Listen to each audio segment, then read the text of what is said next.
Assalamu alaikum wa rahmatullahi wa barakatuh.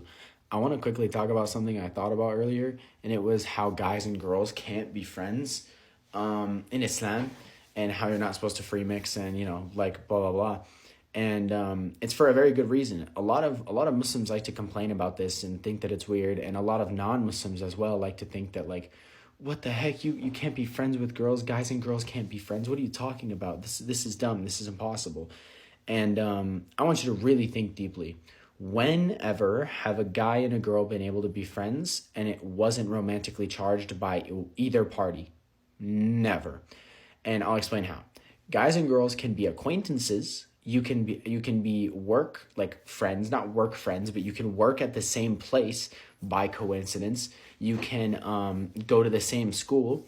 You can, what other senses are there? Like, you can be acquaintances with somebody. You can be family friends with somebody. Like, it's, I don't know, like, let's just say your sister's friend or your brother's friend, right? Like, you're acquainted with that person and you don't see them often. Acquaintances is when you don't actively text that person constantly. You don't actively seek out, like, to hang out with them, and you only see them like maybe once a week maximum. Or, like I said, if it's in the case of work and school, it's because you are in those environments with them and you are forced to be in those environments with them. It's not because you chose to. Friends is when you actively seek to hang out with that person, like minimum 4 times a week. Like, or you talk to that person daily, you text them, you call them, like, you are consistently talking to this person through text or phone call, or like physically hanging out with them like 5 times a week, or all week in general. Like, you hang out with them a couple times a week, but you're texting and calling all week. Like, that is when you're friends with somebody. You are genuinely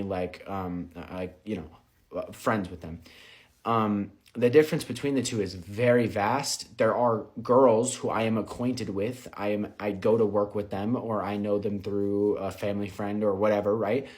But I'm not friends with them. I would not call them my friend, right?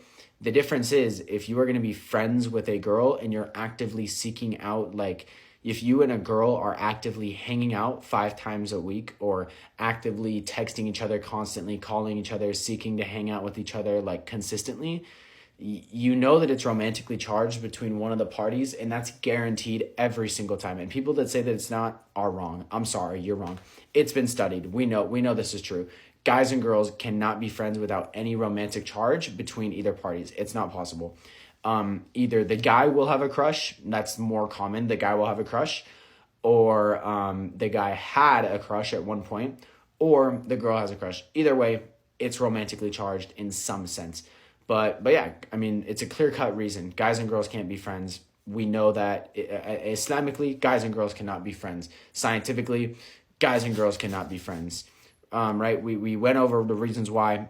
Here's why. You can be acquaintances with the other opposite gender, but you can't be friends. If you are friends with them, it's romantically charged. It's guaranteed. You can say it's not, but it is, or was at one point. So yeah. I don't know why I wanted to rant about this, but yeah. Assalamu alaikum wa rahmatullahi wa barakatuh.